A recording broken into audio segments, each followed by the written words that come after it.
Hello, and welcome to Anime Audio Commentary. Today I'll be commenting over Episode 2 of Kill la Kill. If you'd like to watch along, start watching now. So we pick up immediately after where Episode 1 ended, where Ryuko was confronting Satsuki regarding the murder of her father. And interestingly enough, we get Satsuki sort of humoring Ryuko. And so she sort of, first of all, tells her goons to stand down, but then she also offers a bit of a plot thread in that she knows Ryuko's father. So while that's going on, Senketsu informs Ryuko that things aren't good. Ryuko can't play the long game here. She's going to have to retreat for now.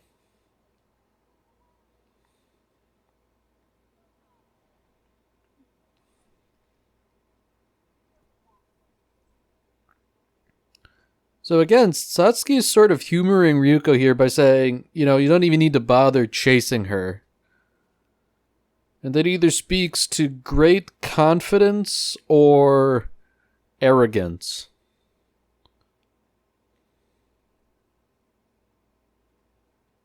And beyond that, Satsuki even seems aware of precisely what the thing that Ryuko's wearing is.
So the situation appears to be quite dire for Ryuko. The so-called kamui she's wearing feeds off her blood. And, blood loss is rather dangerous. And she seems to have gotten herself in a rather dangerous situation as a result.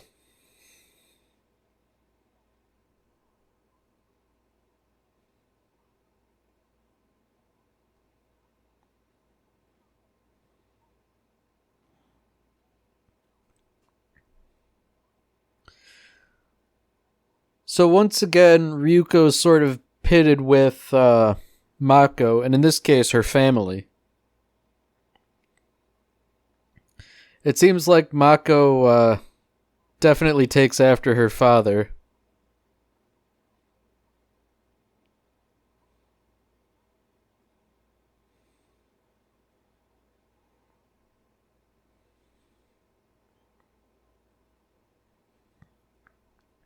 In fact, out of Mako's entire family, only the mother seems normal and well-adjusted.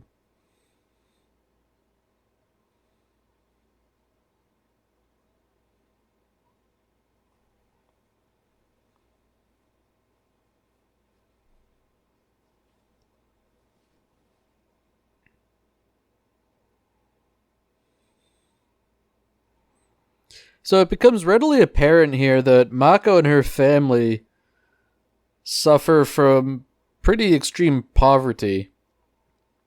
They live in a shack, they eat who knows what.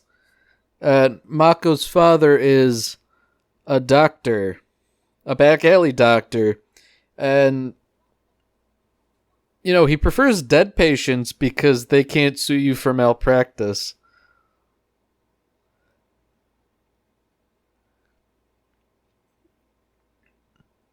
And while they appear to be happy, they live in a shanty town. There's a big disparity between, I guess, the academy and the shantytown, and it really sets up this sort of class divide.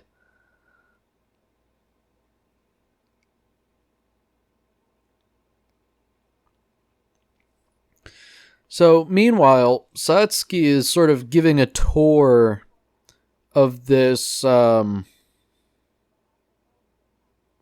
guess, a factory where they manufacture Goku uniforms. And she's sort of giving this exposition, and she really does look down on the normal people and says that they are born to be ruled.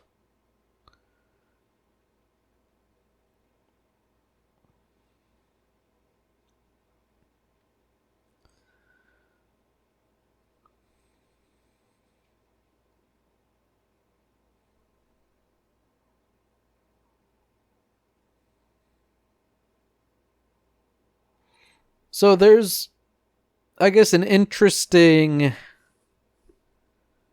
mix of concepts here, because Satsuki was talking about the militaristic origins of their uniform design. And similarly, she talks about an upcoming tennis exhibition as if it were a military conquest, even though it's ostensibly normal school activity. So now Satsuki's gifting the tennis club captain a new uniform with the condition that she beat Ryuko Matoi.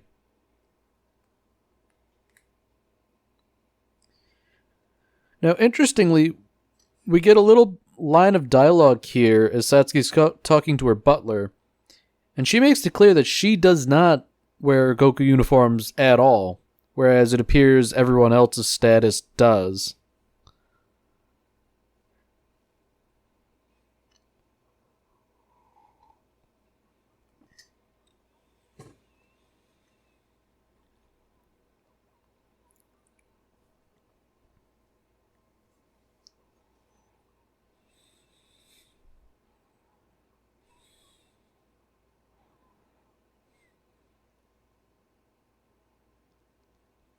So here we get a little flashback to the first scene where Ryuko and Senketsu interacted.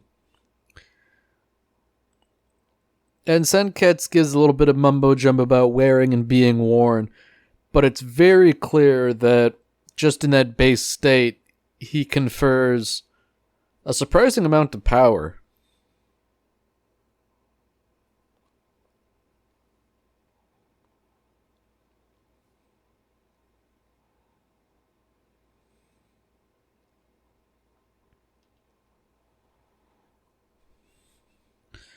So of what little Senketsu remembers, it quickly becomes clear that Ryuko's father was also the man that made Senketsu. So just based on that alone, they're already sort of intertwined.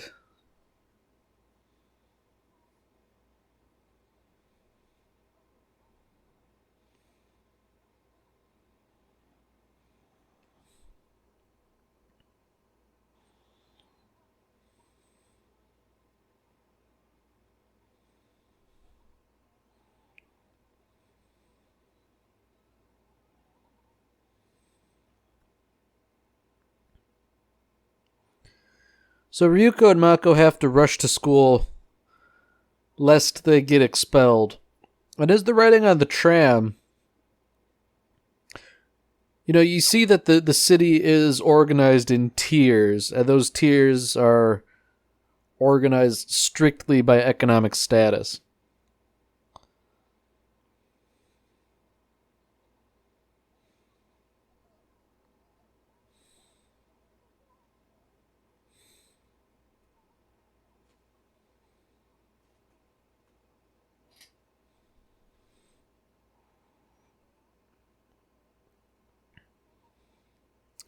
So Omiko Hakodate, the captain of the tennis club, is waiting right at the front gate to confront Ryuko.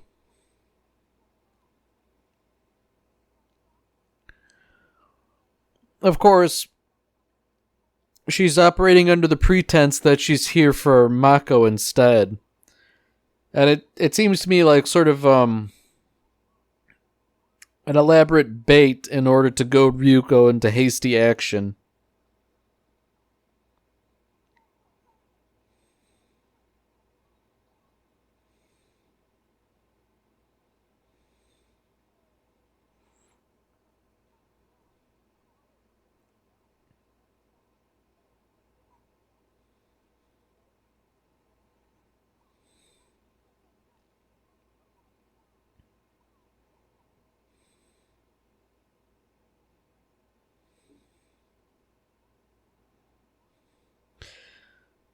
So now we've encountered an issue where it seems like Ryuko doesn't really know how to activate Senketsu's power yet.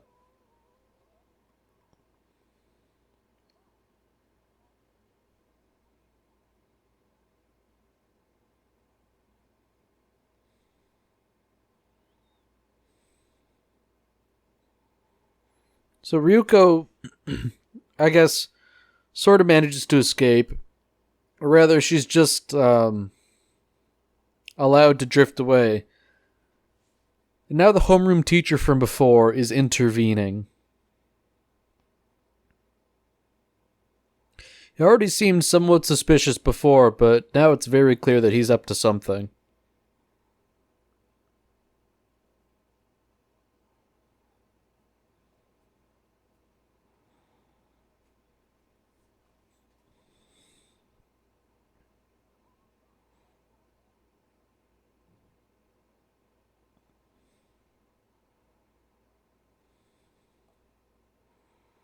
So Mikisugi's obviously employing double entendre here. But he seems to be fairly well-meaning.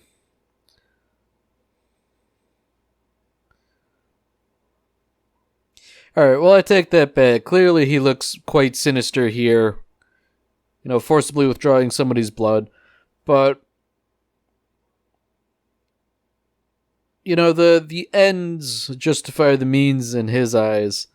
You know, he's sort of trying to teach Ryuko more about how to use the Kamui.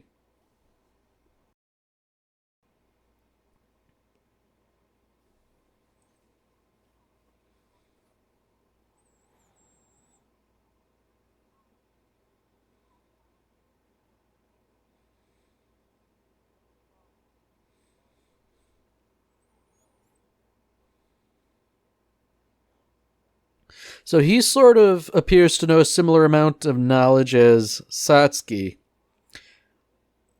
And he's sort of telling Ryuko that Senketsu is a Kamui and is necessarily more powerful than any Goku uniform.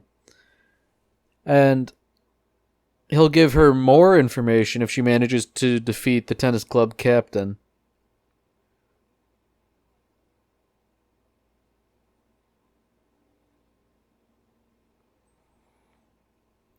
So before leaving, he also gives her a glove that I guess allows her to give blood to Senketsu more easily. You know, we don't really go into the mechanics of how precisely it does that, but you know, I guess that's something we could just take at face value.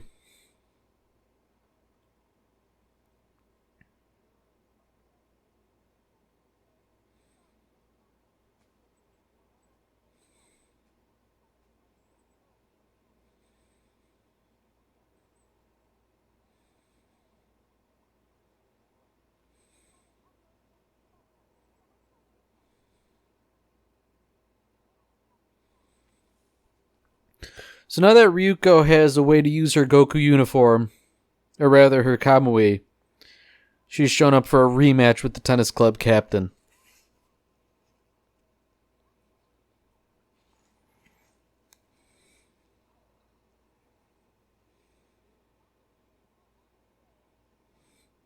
So interestingly, we don't have like the big transformation sequence that we normally would. And I seem to recall that that'll become a plot point of sorts later. So regardless, with Senketsu now activated, Ryuko manages to slice up the tennis balls that were otherwise an issue for her.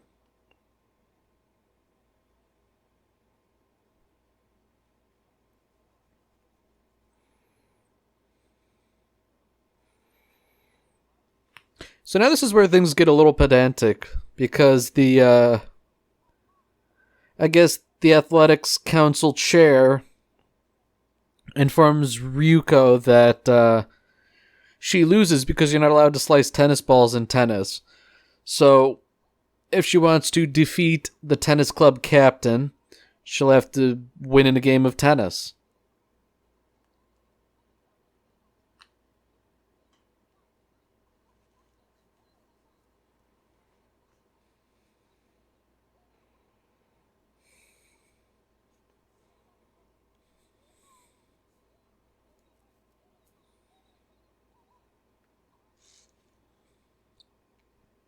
Mako gives Ryuko a vote of confidence that she can win even at tennis. But in reality, Mako's more signing Ryuko's death warrant than anything else.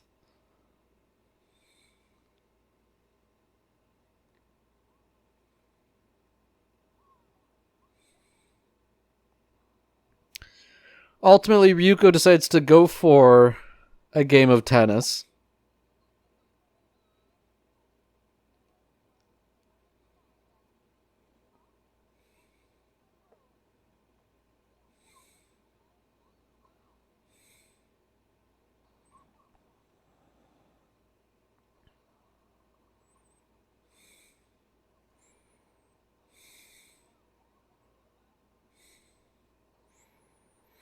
So for a while, Ryuko's playing tennis, and it seems to be working until her racket is utterly destroyed.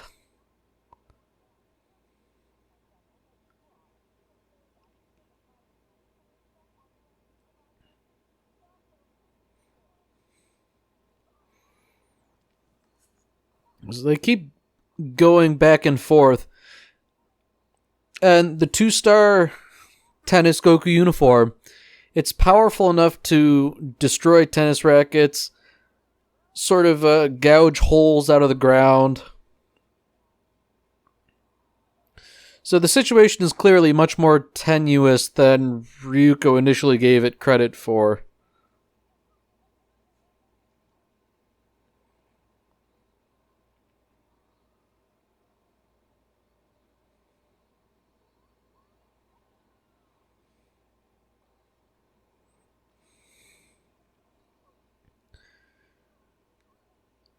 And at this point, even her own strength is working against her as she shatters her own racket.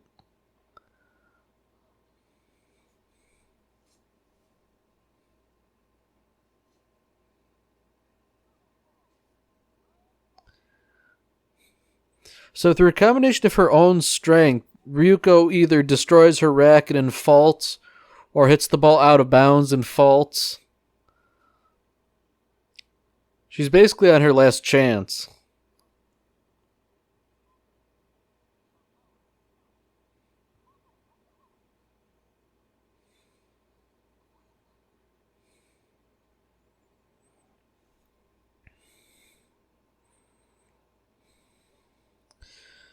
So with a brief moment of inspiration, Ryuko decides to run a string over her scissor blade and use that as a tennis racket instead.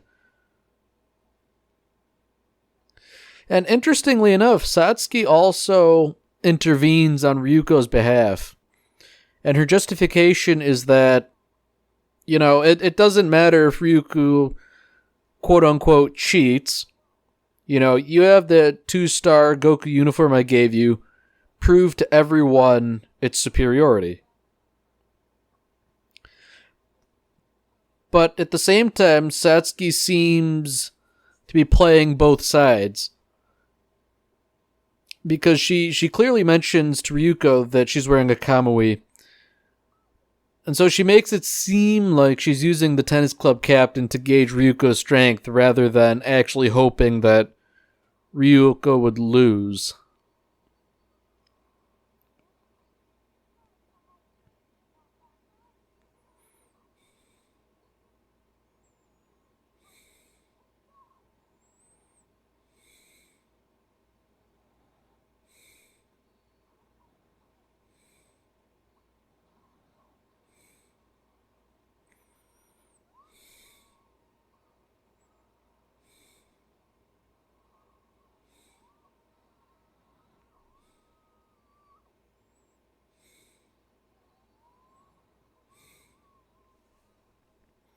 So ultimately, Ryuko, I guess, sort of wins the tennis match, but ultimately she manages to pull the same thing as before, destroy the Goku uniform, and absorb one strand of thread from it.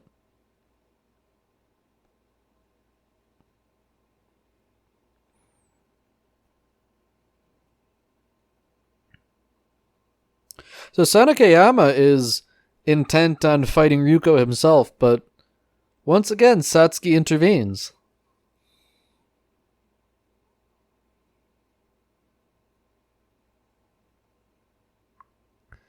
And now Satsuki throws down the gauntlet. If you want to know about the information I know, you're going to have to beat it out of me.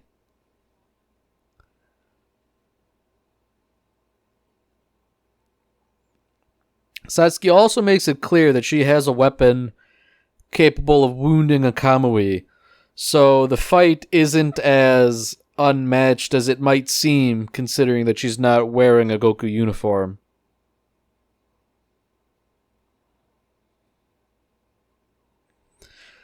So they clash swords briefly, but Ryuko ultimately decides to retreat for now, considering how much blood she's already lost.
So next episode, it looks like we have an actual confrontation between Ryuko and Satsuki, where Satsuki is also equipped with a kamui.